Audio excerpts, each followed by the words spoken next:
Welcome to this BBC Global Questions here in Jordan.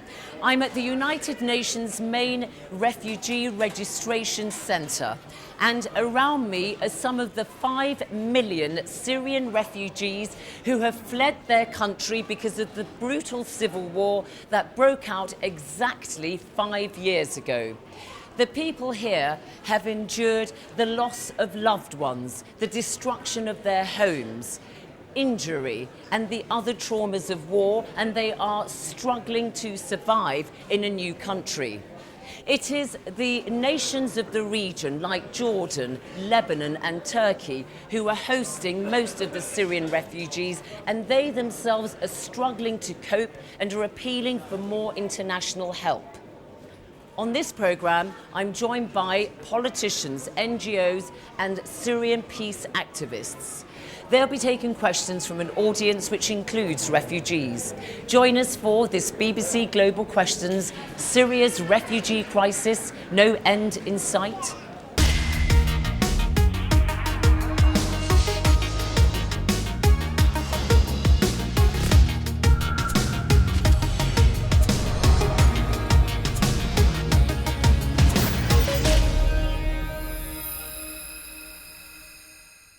Hello and welcome to this BBC World Global Questions here in the Jordanian capital Amman.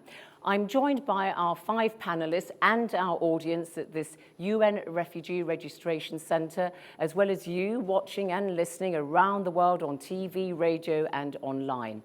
You know, our audience is not just from Amman. They've travelled from the refugee camps of Zaatari, Azraq, and also from the city of Irbid, which has one of the highest concentrations of refugees anywhere in the Middle East. They come from Syria and Iraq, which of course both border Jordan. So we're joined here by people from the Syrian and Iraqi communities, as well as by Jordanian citizens. This is their chance to put tough and frank questions to their leaders and opinion formers, and we'll also be taking your questions from the floor and the comments that you have sent us in on social media. But first of all, let me introduce our panel to you. So Zeinab Badawi is Jordan's Minister for Planning and International Cooperation, and he takes the lead for the Jordanian government's strategy on refugees. Fadi Yarak is the Director General for the Ministry of Education in Lebanon and is closely involved in Lebanon's response to the ongoing Syrian conflict and its regional impact. Hind Kabawat is a Syrian peace activist who visits Syria regularly and is a member of the Syrian Opposition High Negotiations Committee involved in the international peace talks. Birgitta Zifka is the German ambassador to Jordan, and Germany, of course, is resettling 1 million Syrian refugees. And Andrew Harper is the representative in Jordan for UNHCR, that's the UN High Commission for Refugees. So that is our panel. Welcome to you all.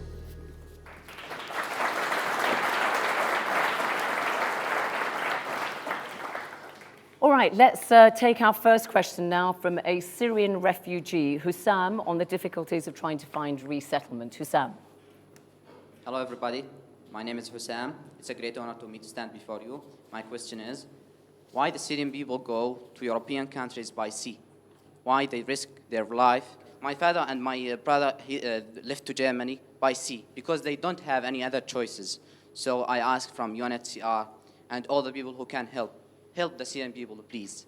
Thank you. We also have a question on a similar point from Yusuf, who lives in Jordan's biggest refugee camp, Al-Zahtari, that holds around 80,000 people. Yusuf, your question. Our lives in the camp are on hold. We want to be resettled in other countries to give our children a better education and have a better life. And only the most vulnerable people who consider for resettlement. Are there any resettlement opportunities for other people? All right. I think Zeinab Badawi, let's go to you. You're the Minister for Planning and International Cooperation here. What's your response to these 2 young men? Well, primarily, I think the question is intended to the international community. From a Jordan point of view, we are trying our best to make the lives of Syrians in Jordan as comfortable, as humane as possible, trying to address these burdens in a balanced approach. But this, of course, requires a tremendous support from the international community, which has not been keeping up with the needs, with the protracted nature of the crisis. So this is the 6th year of the crisis. We have over 1.3 million Syrians in Jordan. Close to 92% of the total number of Syrians are outside the camps. Andrew Harper from UNHCR, where about resettlement in Europe or the West? Well, I think what they're asking for is a sense of hope, a sense of future. No one, doesn't matter whether it's a refugee or anyone who is not a refugee, does not want to be put in a position where they're dependent on the outside, where they're put in a refugee camp and they see that there's no hope or no sense of future. What they're asking for is the opportunity to continue on their education, opportunity to work, and to contribute, not only for their own families, but the communities in which they reside. And this is something which we're working very closely with the Jordanian government on. But Jordan cannot do it by itself. And there has been a major conference which took place recently, and there's a lot of conferences. But what we need to see is these conferences result in an improvement in the lives of the refugees on the ground here and the improvement of Jordanians here. All right, because until we have the infrastructure in place here, it's very difficult for host countries to provide what these people are asking for. Ambassador Birgitta Zifka, so the question was specifically about Europe. The young man Hussam said he's got relatives now in Germany, and Germany, of course, is resettling 1 million Syrian refugees. And he's appealing to people like you to say, help us start new lives. And I think Hussam has put the right question. Why do people have to take the dangerous way over the Mediterranean Sea? And he rightly puts that question. Europe was overwhelmed with this refugee crisis. We do not yet have a common asylum law. We're working on it, and as long as this was the case, we could not take them in sort of legally. There is a bit of a contradiction in that. We're trying, of course, to put families together of those who arrived. We did take, you know it, 1 million Syrian refugees, but who did come illegally. This is true. And we've had the summit with Turkey now in Brussels because we do want to discourage people from taking this dangerous way.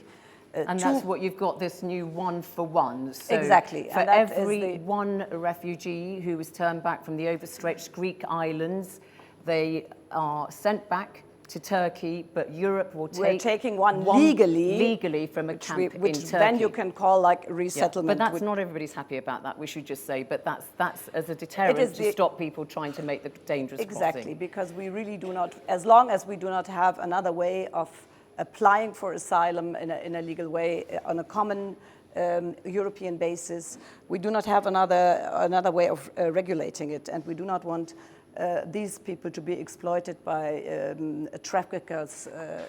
Ambassador Zifka, I'm just going to ask you to hold here because we've got another question which is on a very related issue, and I'll come straight back to you to continue what you were saying. Hanadi from also the Zaatari refugee camp, your question, please. My question, refugees are stranded in the borders between Macedonia and Greece. It's causing a humanitarian crisis on top of the existing one. What's the plan to address this issue? So she's asking why Europe is closing its borders. It is not a European decision, it's Macedonia that is closing its border, and we are certainly not advocating that. We're still working, and the Chancellor, my Chancellor, Angela Merkel, is still working on a European solution.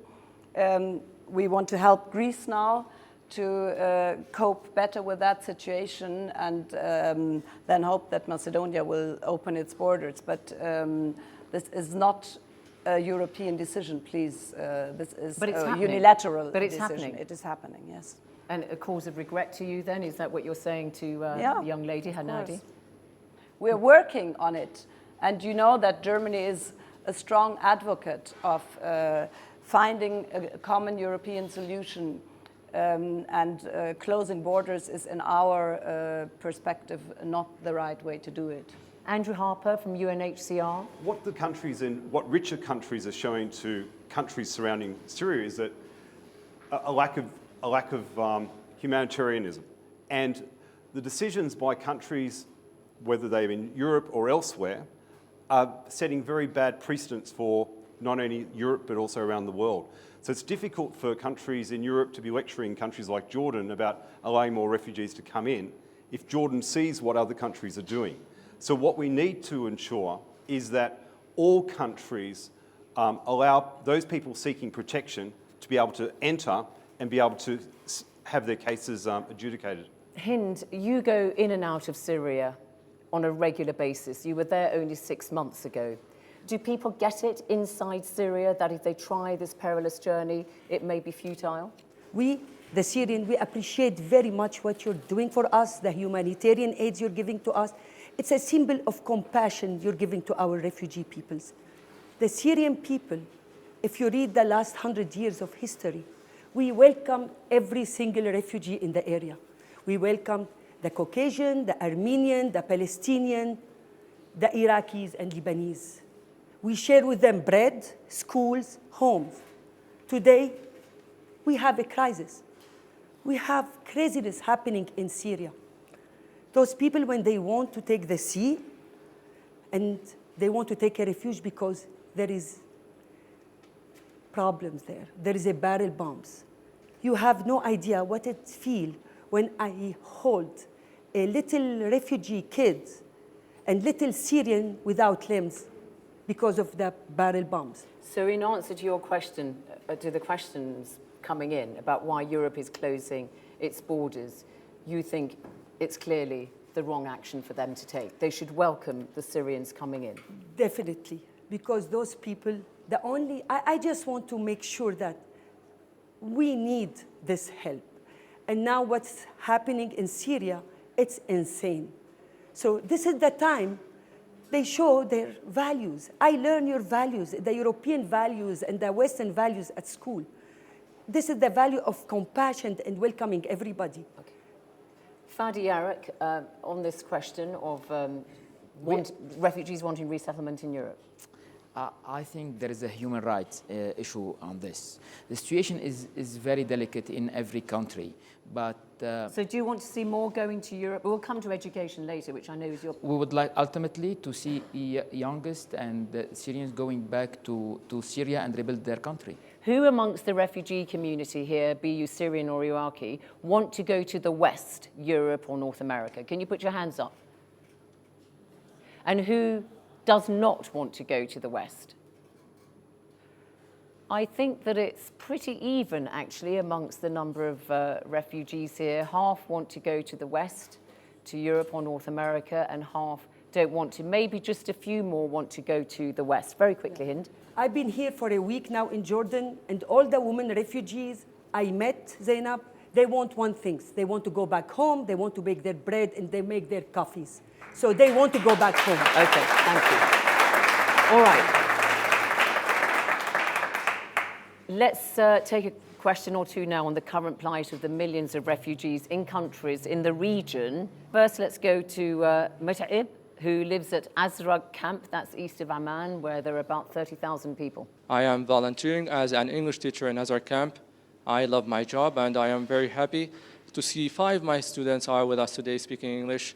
I would really prefer to be able to have a real job opportunity and to integrate in the host community and to start a new normal life. My question is, how and in what ways can you ease the suffering of refugees in Azraq camp? You want to integrate with the people of Jordan to start a new normal life. Let's take a question also from Nasreen Al-Awad, who is also from Azraq camp. I want to ask, what's the future that is waiting for us to dignified life? We would need improvement service, especially health and the support with people with disabilities people, such as my husband who lost his leg during the war.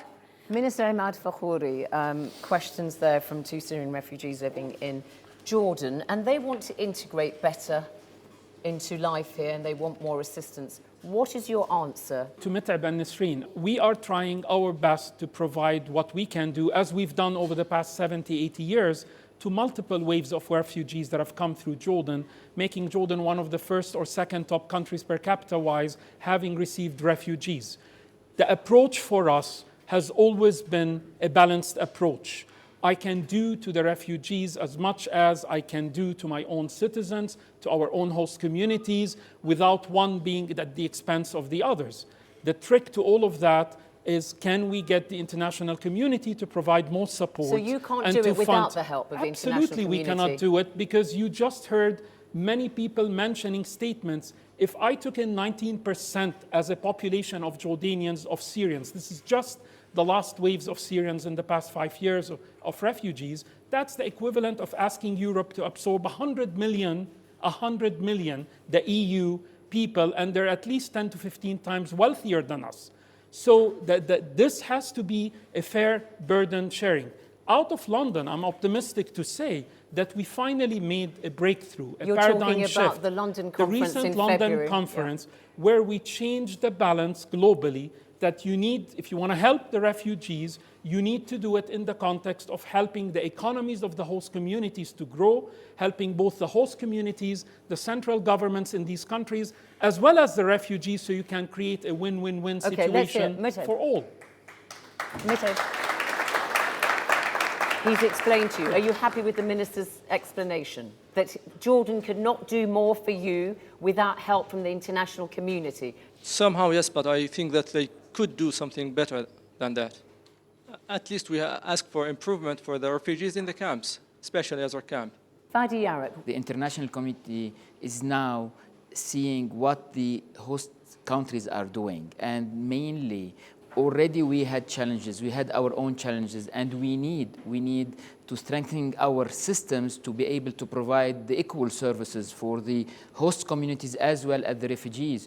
And mainly the basic services, health, protection, education. We have around, for every Lebanese child in a school, we have a refugee child. So this is by far, we're doing whatever we can, and then there is a need of the international community to recognize the effort that these host countries are doing. Very briefly, Ambassador. Yes, please. I would just like to intervene on, let's say, in general, improving the conditions in Azraq camp.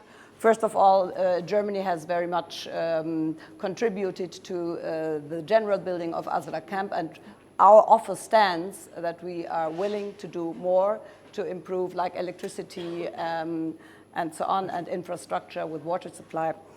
And with regard to the London conference, this new approach is not thinkable without the European contribution. It's based on that, and I mean, the Western contribution in general, all the ones who participated in the London conference and who've pledged 11 million euro, Germany, 11 billion. billion, euro, and Germany 2.3 billion. Sure. So it's a very clear new strategy you're saying, that the international community is saying you cannot help the Syrian refugees without supporting the region, in particular the countries of the region like Jordan and Lebanon and Turkey, and supporting the economy, who host the number, because the it's a protracted crisis, and we have to find different answers. Very quickly, Hind, and then I'll come to the floor. Yeah. I'm sure not Nisreen, none of the other Syrian here, they want to be a refugees. We thank you for everything, but we want to go for the cause roots of this, why they are refugees. I know, Nisreen, you want to go back home tomorrow and build Syria like I do. So maybe with all the help, get us to get rid of the root of this conflict, why they are leaving. We want to stop the refugees? Okay, let's do something to stop this, about the conflict. Okay, we'll come to that later, but let us get an idea now. We've heard about the refugees here who are appealing for more assistance, in this case from the Jordanian government. Let's get a number of comments and questions now about how Jordanian citizens feel about the impact of the refugees in their midst. And we had on social media, Majid Hattar, who's a Jordanian small business owner. He says, my business has suffered because of the Syrian refugees here. I don't know what to do. It's a big problem for me and other Jordanians. We cannot cope with this number of people. That's what we got on social media. Let's get a response now from a Jordanian recent graduate, Ala Abu Talib. Recently, the Syrian refugees came to Jordan. I saw that it's very difficult to find a job. It's very difficult because they are accept any salaries. Okay. Atif Shiab, also Jordanian. As you know, there are demographic changes in Jordan as a result of the entry of the Syrian refugee in Jordan, which affected negatively on the Jordanian identity or citizenship.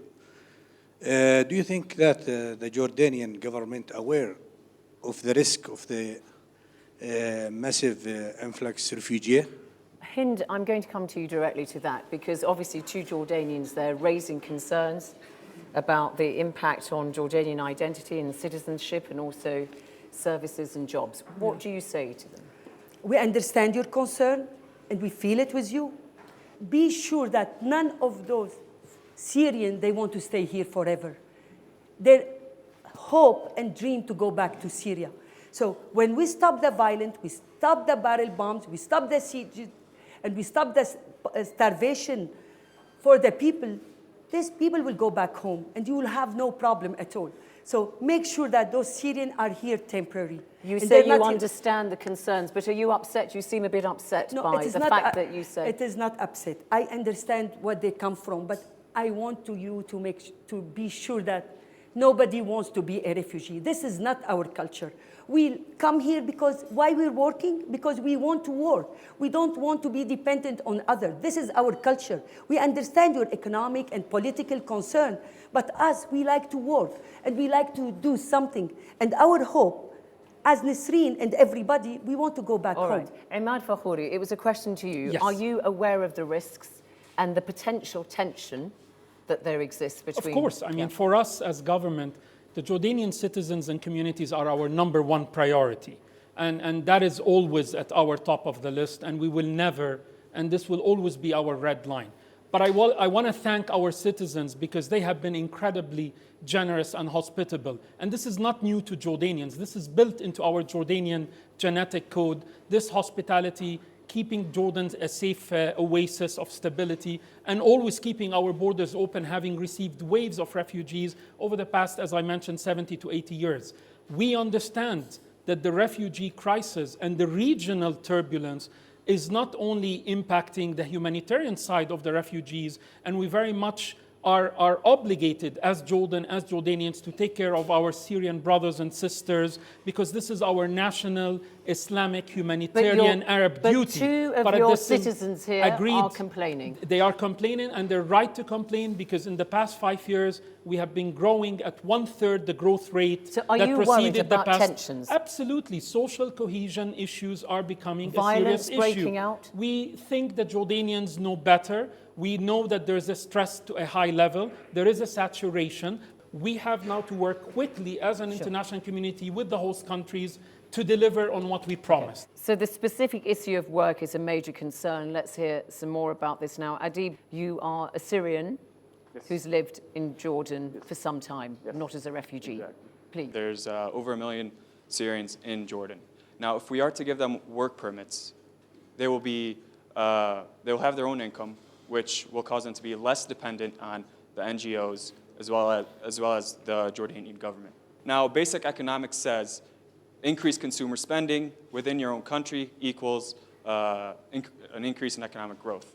So if the panel agrees with this statement, why have they not been given work permits, and why have they not been given the basic rights of having a driver's license, education, and so on? Okay. Who wants to... Zeinab, very much, I thank Adib for the question. And this is very much the new approach.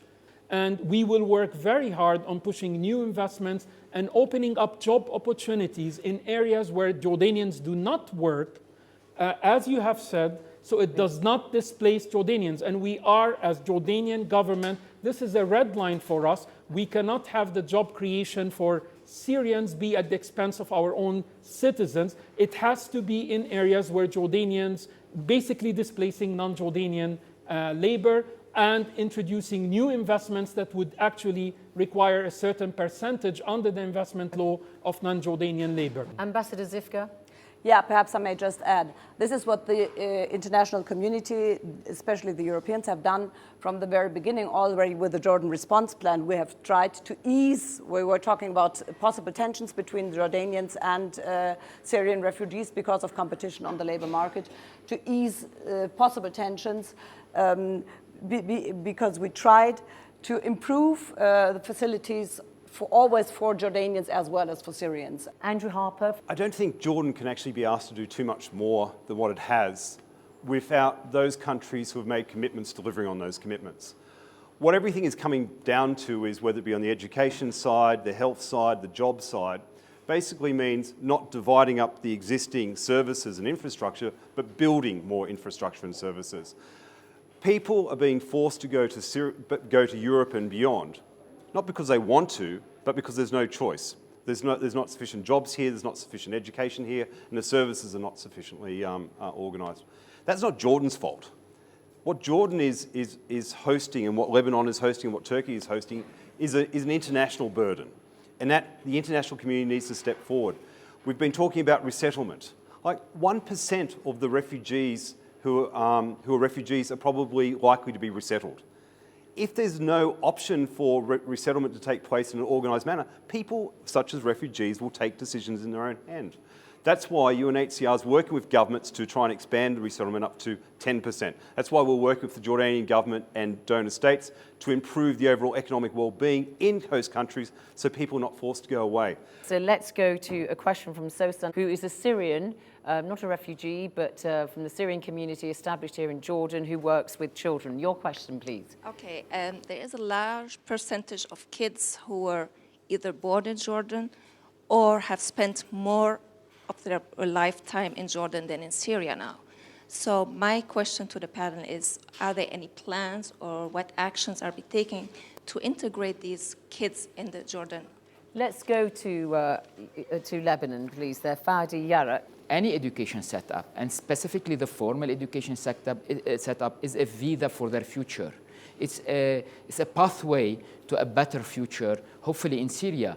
And it's much better than being a child on the streets or a labor in the fields. And this is a big challenge. And another challenge is the early marriage of girls. And that's why we encourage the international community with the international and local NGOs to help us outreach and bring more and more children to our schools. Okay. We are ready to provide the quality education for the Lebanese and the Syrian and Iraqis or Palestinian coming from Syria. Sosan, just coming back to you, you're doing a lot of work with Syrian children here. Yes. Just what kind of situation do you find them in? What sort of experiences have they gone through? Can you explain to us?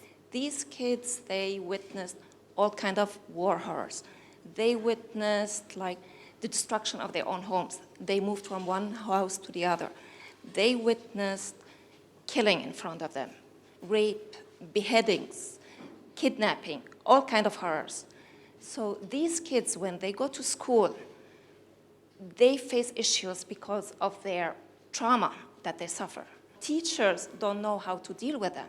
So these kids get expelled out of school. No education, no hope for the future.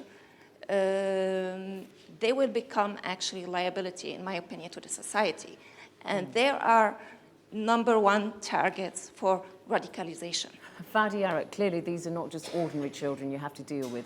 They've undergone the most unspeakable Definitely, and this is the biggest challenge on retention of children in schools. And that's why we need to work with teachers, with pedagogues. Teachers have a major role in keeping children in school. The safest place are two, their own homes and the school, the classroom. And then what will be the optimally the best activities are the one of extracurricular activities, psychosocial support, more homeworks even, homeworks that interactive, blended learning, innovation in education, toys, games, and these bring them the childhood to these young people. Very briefly, Andrew. If you looking at the quantity and the challenge we've got, if you're saying the refugee population is approaching 5 million, half of those are children. So it's like 2.5 million children So this refugee crisis is a children's crisis. If you say that 0 to 4 years old is 20%, that represents about 1 million people. Like, these are massive needs, and we cannot ignore them. We need to. It's not only trying to avoid a lost generation. We've probably lost a generation. We have to avoid losing another generation.